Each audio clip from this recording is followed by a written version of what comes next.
하나님의 축복이 여러분과 여러분의 직장과 가정과 사업장에 넘치기를 주님의 이름으로 축원합니다. 성령 충만 받으라는 말씀을 함께 은혜를 나누고자 합니다. 술 취함과 성령 충만을 비교한 이유가 무엇입니까? 술 취한 사람은 그 술기운이 그를 끌고 갑니다. 또 성령님이 충만하고 성령님에 취한 사람은 성령님이 그를 이끌어 갑니다. 우리는 성령님이 아닌 다른 것에 취해서는 안 됩니다. 에베소서 5장 18절 술 취하지 말라 이는 방탕한 것이 오직 성령으로 충만함을 받으라.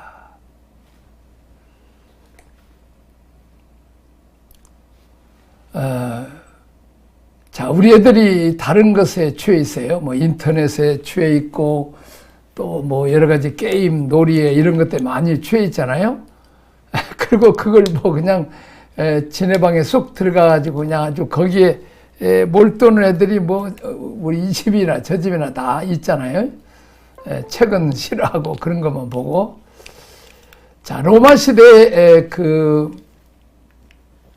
바울이 지금 복음을 전하는 이 시대에 사람들이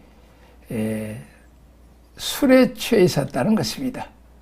남자분들은 서른 좀 힘든 얘기할 때, 말하기가 곤란할 때 술기운에 의지해서 말을 하잖아요.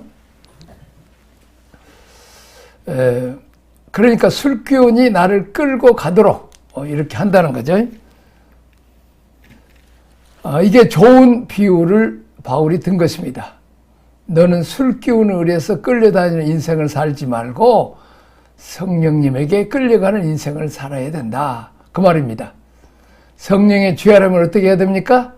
성령께 관심을 갖고 성령님이 싫어하는 건 내려놓고 기도하는 삶을 살아야 합니다. 기도하면 성령님이 인도해 주시는 것입니다. 자, 그 다음에 명령행입니다. 명령행. 성령 충만에 대한 것은 명령행입니다. 성령 충만은 하나님의 명령입니다.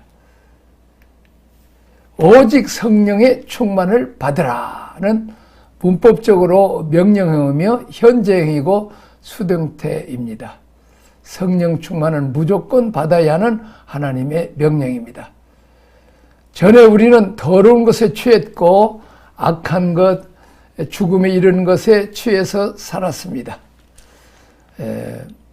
자, 그러나 이제는 그런 옛사람의 문화에 취하지 말고 하나님의 경륜을 완성하기 위해 오신 성령님을 취해야 합니다. 더불어서 성령 충만은 과거에 충만했던 것이 중요한 게 아니라 현재 진행형으로 계속 충만해져야 합니다. 또한 수동태는 성령 충만이 인위적인 체험이 아니라 성령에 의해서 체험됨을 의미합니다. 자, 성령 충만은 사실은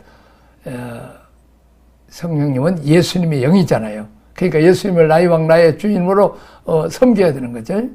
그러니까 옛날은 예수님으로 왕과 주님으로 섬겼지만 지금 이제 세상 것이 아니면 내가 왕과 주인 되어버리면 안 된다는 거지.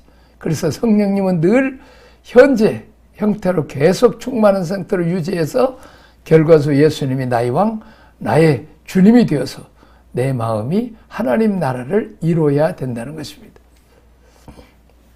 그래서 우리는 성령의 감동에 충만한 것은 이제 예수님의 말씀, 감동에 순종하는 것입니다. 자, 성령에 취해 살라. 자발적인 복종입니다. 자, 성령의 영향력 아래 놓임, 성령의 열매는 기쁨의 삶입니다.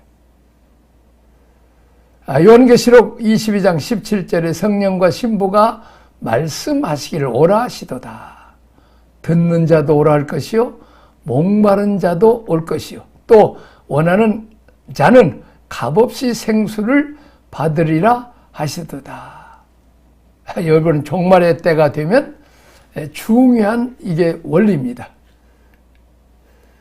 요한계시록 그 2장 3절에 보면 교회 주신 메시지 가운데 두 가지 결론이 있습니다. 자, 하나는 이기는 자에게는 이것을 유업으로 주겠다. 무조건 이겨야 됩니다. 종말의 때는 영적 싸움에서 이겨야 됩니다. 두 번째 하나가 있습니다. 귀 있는 자는 성령이 교회 하시는 말씀을 들을지어다. 그러니까 종말론이 시작되는 이 계시록 2장 3절에 성령께서 교회들에게 하신 말씀을 들으라는 거죠. 종말이 끝나는 것이 22장이죠. 22장 마지막 부분에 가서 마지막 판을의 결론이 자 무엇입니까? 다시 한번 우리 그 성경을 우리가 보면 우리가 뭐 그것은 뭐냐? 하나님이 말씀하심. 성령님과 신부가 말씀하기를 그렇게 나옵니다. 이렇게 본문에. 자, 신부는 누구예요? 교회입니다. 그러면 아까 계시록이 시작한 2장 3절에서 성령이 교회들에게 말씀했습니다.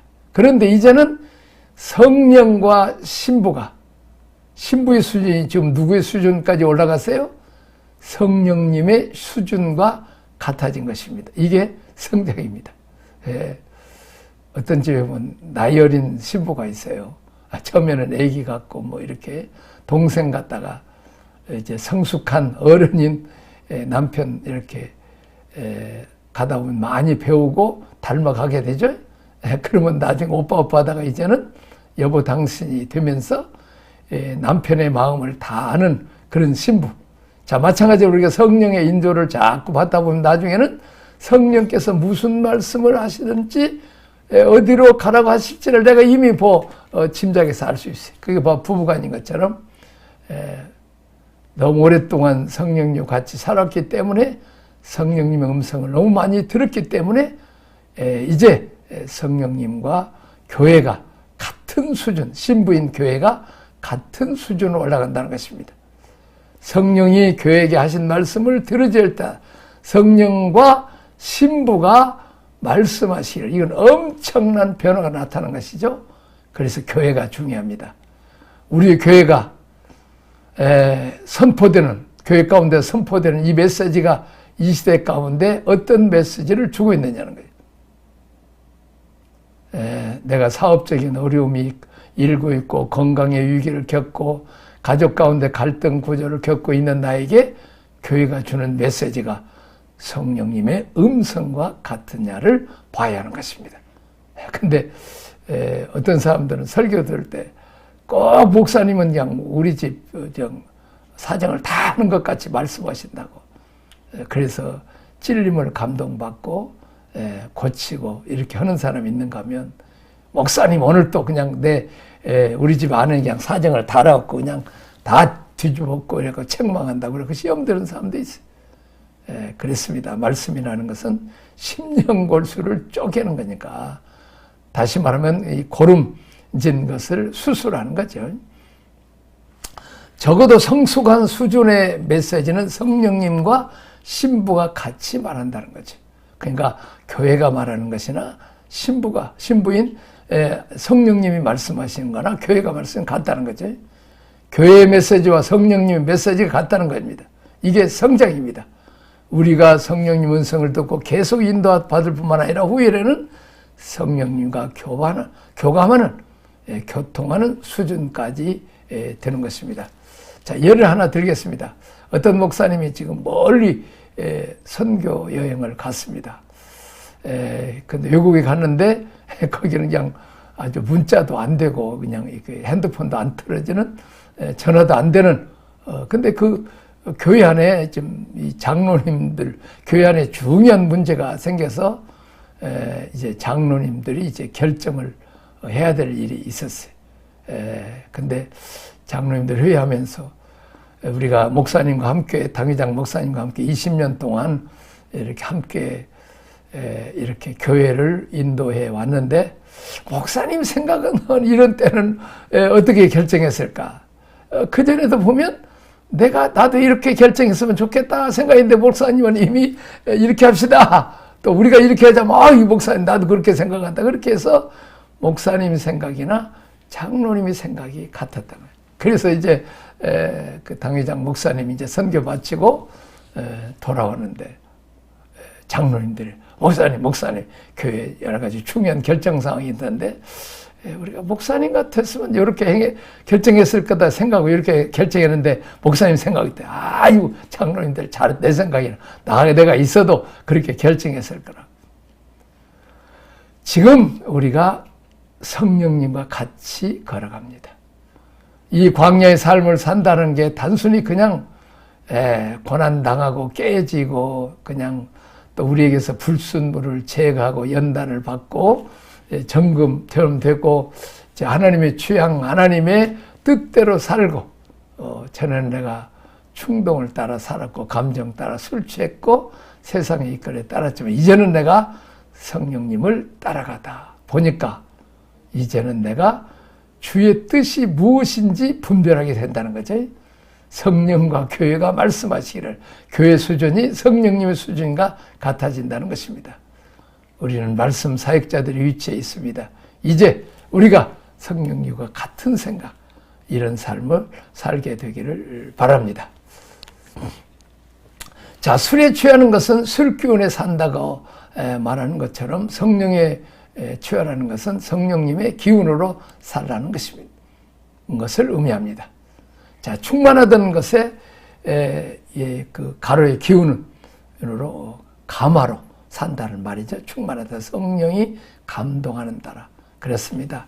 우리가 리모컨 쏘죠. 오늘도 리모컨 이렇게 쏘면 그 빛이 나가가지고 작동하죠. 마찬가지로 성령께서 이렇게 우리에게 리모컨을 쏘듯이 감동을 주면 우리가 바로 움직이는 거죠. 또 이렇게 생각으로 주시기도 하고 또 뭐 음성 뭐 그냥 들려주기도 하지만 대부분은 감동과 생각으로 주는 거죠. 전인책인 것, 지정의 다른 세력에 의해서 조정을 받고 있다는 것을 의미합니다. 술기운으로 사는 사람은 전적으로 술의 영향력 가운데 살고 있는 것입니다. 자, 그러나 성령에 충만한 사람은 성령의 님의 영향 가운데 살아가는 사람입니다. 성령 충만을 받기 위해서는 우리의 삶 자체, 마음과 뜻과 정성을 다해 하나님의 성령에서 다스림을 받기 위해서 늘 자발적으로 복종하는 것이 필요합니다. 자, 그러면 우리는 성령의 열매가 우리 안에 확증이 되어서 나타남을 보게 될 것입니다. 자, 인생은 어떤 심에 붙잡히기 위해서 애를 쓰는데 어떤 심에 붙잡히지 않고 서서는 이 세상을 이겨낼 수가 없습니다. 그래서 사람이 자기의 약함을 이겨내 보려고 술에 취하지만 이것은 어리석은 행위일 뿐만 어리석은 행위입니다. 자, 성령에 의해서 충만해야 됩니다. 자, 하나님은 성령 주시기를 원하시는데 원하는 자는 이 선물을 받게 됩니다. 성령 충만한 자라야 하나님을 기쁘게 또 우리도 즐겁게 살 수 있습니다.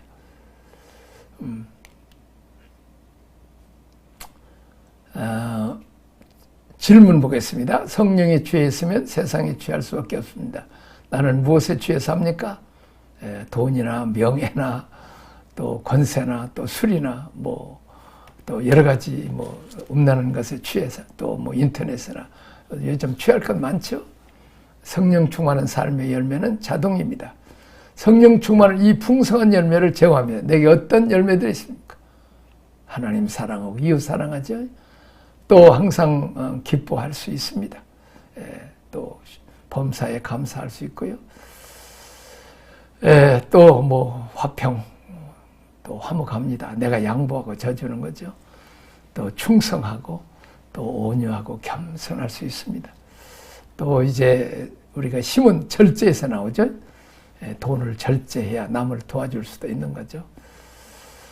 우리 세상에 취할 수밖에 없습니다. 나는 무엇에 취해 삽니까?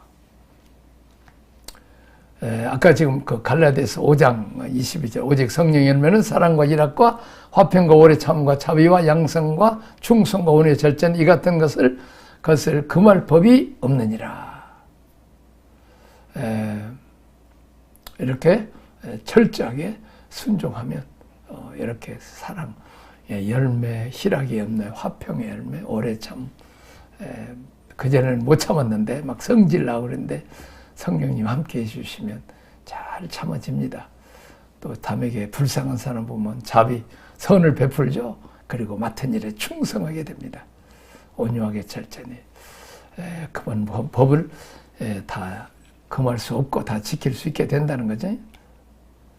자, 성령 충만하기에 내가 할 수 있는 것은 무엇입니까? 늘 기도해야 되죠.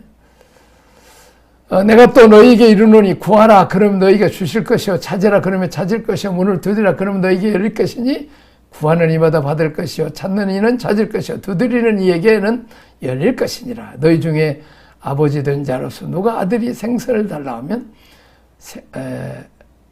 생선 대신 뱀을 주며 알을 달라 하면 전갈을 주겠느냐. 너희가 악한 자라도 좋은 것을 자식에게 줄 줄 알겠다 하물며 너희 하늘 아버지께서 구하는 자에게 성령을 주시지 않겠느냐. 자, 그 다음에 이제 누가복음, 방금이죠. 누가복음 지금 그 9장 11장 9절 13절에 보면 성령 충만하기 위해서 우리가 기도를 하죠. 자, 구하고 또 기도합니다. 근데 오늘 여기서 갑자기 그 사랑하는 자에게 아버지께서 좋은 것을 주시지 않겠냐. 다른 성경 성령을 주시게 제일 성령 주신 게 제일 좋은 거라죠. 아들 한나 못 나는 한나가 성전에 나가서 그렇게 기도하고 분인나가 많이 나오는 그냥 애들 쑥쑥 낳는 분인나가 핍박하고 참 얼마나 여자로서 자존심을 통곡하고 기도할 때 하나님께서 성령을 주시. 그래서 힘을 취하는 것처럼. 그래서 이제는 그건 기도하는 여자가 돼. 자, 우리는 세상에 잠시 있다가 사용하다 놓고 갈 것들을 구해요. 그러나 하나님은 영원한 것을 주세요. 우리 잠시 보이는 것은 보다 보이지 않는 영적인 것이 더 귀한 것이고 더 영원한 것이. 그래서 바울은 예수 그리스도의 십자가와 성령이 나타나는 능력, 이것은 보물처럼 귀한 것이고 세상의 부귀영화 권세는 이것은 배설물처럼 천한 이 가치관이 변하게 됩니다. 그렇습니다. 많은 사람들이 문제가 해결되더라고 간절히 기도를 하면 하나님의 은사와 능력을 주어서 이제 많은 병든 자를 고치고 귀신을 몰아내고 그래서 보면 그 옛날에 권사님이나 집사님, 요즘은 이제 목사님들이 여자 목사님 많이 되었습니다만은 그들이 술 먹고 와서 때리고 쫓아내고 그래서 교회 와서 자다가 그냥 울면서 하나님께 기도하다가 그렇게 해서 기도의 불을 붙고 성령 충만 받고 해서 이제 귀하게 쓰임 받는 그런 그 여종들이 있었죠. 자, 기도 구하면 자꾸 두드리면 주시지만 더 좋은 걸 성령님 주신다. 다시 말하면 우리는 자, 하나님으로부터 은혜와 복을 받기를 원해. 그런데 하나님은 하나님 자신인 성령을 주시기를 원하시고 성령만 가지면 하나님만 소유하면 모든 것을 다 가질 수 있어요. 우리가 중국에서 이제 선교할 때 주님을 사랑합니다. 주님을 의지합니다. 오 할렐루야, 오 할렐루야. 이렇게 우리가 찬양을 이렇게 배우는데 주님을 의지합니다. 근데 주님을 차지합니다. 또 중국 그 목회자들에게 노래를 한국말을 가르치는데 주님을 차지하는데 우리가 다 웃었는데 알고 보니까 주님 차지하면 다 잘하죠. 그렇잖아요. 우리가 연애할 때 남자친구들에게 돈 달라, 뭐 자동차 달라, 뭐 컴퓨터 사달라 그러다가 뭐요? 나중에 남자친구를 그냥 내가 남편으로 그냥 차지해버린 거예요. 그러면 이게 남편이 가지고 있는 거 다 내 것이 되는 거죠. 마찬가지로 우리가 하나님 것을, 하나님 것을 원하기도 하지만 하나님을 차지하라는 거죠. 세 번째, 성령 충만의 삶의 특징입니다. 성령 충만한 사람의 삶 속에 나타나는 특징은 무엇이라고 말합니까? 시와 찬송, 신령한 노래로 서로 화답합니다. 이 마음으로 시, 찬송, 신령한 노래 서로 화단다.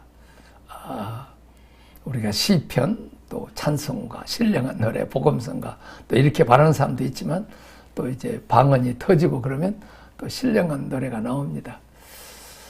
자, 이 마음으로 주께 노래하며 찬송하며 범사의 우리 주 예수 그리스도의 이름으로 항상 아버지 하나님께 감사한다고 말하고 있습니다. 그리스도를 경외함으로 피차 복종하는 삶을 말하고 있습니다. 에베소서 5장 19절 20절 시와 찬미와 찬송과 신령한 노래들로 서로 화답하며 너희의 마음으로 주께 노래하며 찬송하며 범사에 우리 주 예수 그리스도의 이름으로 항상 아버지 하나님께 감사하며 그리스도를 경외함으로 피차 복종하라. 참 말씀이 은혜가 있죠. 자, 기쁨과 감사가 넘치는 삶입니다. 기쁨과 감사가 넘치는 삶. 성령 충만의 결과 서로 존중하고 복종하게 됩니다. 원래는 아내가 남편에게 복종해야지만 은혜 많이 받은 남편은 또 아내가 하지 않은 대로 또 다 해요. 서로 복종하는 관계죠. 사도행전 16장 25절 한밤중에 바울과 실라가 기도하고 하나님을 찬송하며 죄수들이 듣더라. 한밤중에 이제 바울과 실라가 복음 전하다가 귀신 몰아내고 이제 점쟁이 하는 그 아가씨 귀신을 몰아내니까, 여자 귀신을 몰아내니까 그 여자 때문에 점에서 돈 벌었는데 돈 못 버니까 주인이 바울과 실라를 잡아다가 때리고 옥에 가뒀단 말이에요. 얼마나 괴롭고, 참 하나님이 내가 주님이 이렇게 했는데, 근데 그게 아니에요. 하나님의 복음의 해방자요, 핍박자요, 대적자였던 그 사울이죠. 사울을 이렇게 사도 바울로 하나님의 종으로 삼으신 게 너무 감사해서 지금 하나님 앞에 찬양하는 거죠. 주 안에서 항상 기뻐하라. 내가 다시 말하노니 기뻐하라. 또 골로새 3장 16절 그리스도의 말씀이 그리스도의 말씀이 너희 속에 풍성히 거하여 모든 지혜로 피차 가르치며 권면하고 시와 찬송과 신령한 노래를 부르며 감사하는 마음으로 하나님을 찬양하고. 자, 성령 충만은 노래와 찬송을 통한 즐거운 찬양으로 귀결됩니다. 구약의 시편에서 발견되는 다양한 종류의 시와 찬송들은 신령한 노래들을 가리킬 수 있지만 다윗의 시편과 당대 지어진 찬양들을 지칭할 가능성도 있습니다. 성도의 찬양 행위는 성령 충만의 영향으로 신령한 것입니다. 그렇습니다. 시편, 또 뭐 이렇게 찬송 이렇게 하지만 그때 이미 성령 충만한 다윗은 신령한 노래도 부른다. 이렇게 방언 찬송하다 보면 신령한 노래 나오죠. 성도의 찬양 회개는 성령 충만의 영향으로 신령. 그렇습니다. 이제 성령 충만하면 하나님 모시고 살면 내 안에 모시고 살면 이제 모든 염려 다 맡기면 우리가 항상 기뻐하고 감사하고 이제 어려운 문제를 해결해 주시면 우리가 감사해서 신령한 노래가 나오는 거예요. 그냥 겉노래가 나오고 정상적인 그리스도인의 생활은 서로 찬양하고 화답하는 삶이요. 우리의 찬양은 오직 주님을 향한 것이 함을 기억해야 합니다. 노만 원형경장에서 사자의 밥이 되고 그러면서도 그냥 막 찬양을 부르니까 내 황제가 그냥 야, 저 사람은 어떤 사람들에게 저렇게 죽어가면서 노래를 부르냐는 거예요. 성령이 충만하면 찬양이 많아지고 범사에 감사가 많아집니다. 성령 충만의 상태는 특별한 사람에게 누릴 수 있는 신비주의적인 종교적 경지이거나 열광적인 흥분이 아닙니다. 성령으로 충만한 사람은 생각이나 감정에 있어서 더욱 깊은 통찰력과 기품 속에서 하나님의 뜻을 온전히 이해하여 말씀대로 순종하는 참된 신앙의 열매가 맺어지는 것입니다. 그 로마서 8장에도 보면 성령 인도를 받을 원리가 하나님의 영으로 인도받는 거죠. 그러면 하나님의 아들이라, 우리 하나님을 아바지라 그렇게 하겠죠. 그러나 육신을 좇는 것은 결과적으로 사망이죠. 그렇습니다. 결과적으로 이 생각입니다. 성령으로 인도받느냐, 육신의 욕심 따라 사느냐, 다 이게 생각이 돈을 쫓고 명예를 쫓고 인기를 쫓고 사람이 나를 인정해줘야 사는 그런 사람들은 생각에서 다 나타나죠. 우리가 성령을 쫓아 살고 기도하는 삶을 살고 성령을 따라가면서 생각이 바뀌고 마음이 바뀌고 육신의 생각은 사망이고 영의 생각이야말로 생명과 평안입니다. 사망은 모든 걸 잃어버립니다. 생명과 평안은 계속 생성되고 부유해지고 넉넉해지고 발전됩니다. 우리 한국이 이렇게 힘들고 어려워 가난해도 계속 하나님께 예배드리고 찬양을 드렸더니 정말 하나님 은혜 복 많이 주신 것입니다. 우리가 항상 가족 간에도 서로 감사 편지를 쓰고 또 이렇게 할 수 있어야 되죠. 자, 술 취함의 결과가 방탕으로 드러나듯 성령 충만하면 여러 면에서 그것과는 대조적으로 나타납니다. 일상생활의 모든 교제에서 성령께서 제공하시는 기쁨과 평강 때문에 찬양과 찬미의 열매를 맺으며 또한 이러한 찬양을 어떤 경우에도 끊임없는 감사를 수반하게 됩니다. 더 나아가서는 궁극적으로 교회 공동체에 속한 모든 지체들이 신뢰와 돌봄을 통해 상호 복종하는 태도를 갖게 됩니다. 성도는 성령의 충만함에 증표를 환상이나 신유 등에서만 찾아본다는 내면적인 신앙의 성숙에서 찾아야 됩니다. 자, 궁극적으로 교통의 일방적인 관계가 아닌 서로 존중하고 서로 복종하는 관계가 되겠습니다. 이제 질문을 보고 또 매일 매순간에 눈을 뜨고 깨면 늘 하나님께 감사 일기를 쓰고 또 하나님이 찬양하는 또 하나님 우리 기도를 응답해 주시는 우리도 감사 일기를 너무 많이 이렇게 여러 가지 쓰는데 쓰면 쓸수록 하나님이 과거에 이렇게 어려울 때 이렇게 도와주셨구나. 기도에서 이렇게 해서 그래서 하나님을 찬양하게 됩니다. 기도하겠습니다. 하나님 아버지 감사합니다. 성령 충만을 받으라고 했습니다. 세상의 것, 이것에 육의 것을 까면 근심, 걱정, 염려, 고통, 결국은 사망입니다. 그러나 성령 따라가 살면 이제 늘 기쁘고 즐겁고 감사하고 형통하는 복을 받습니다. 이런 은혜가 우리에게 있게 하여 주옵소서. 예수님 이름으로 기도합니다. 아멘.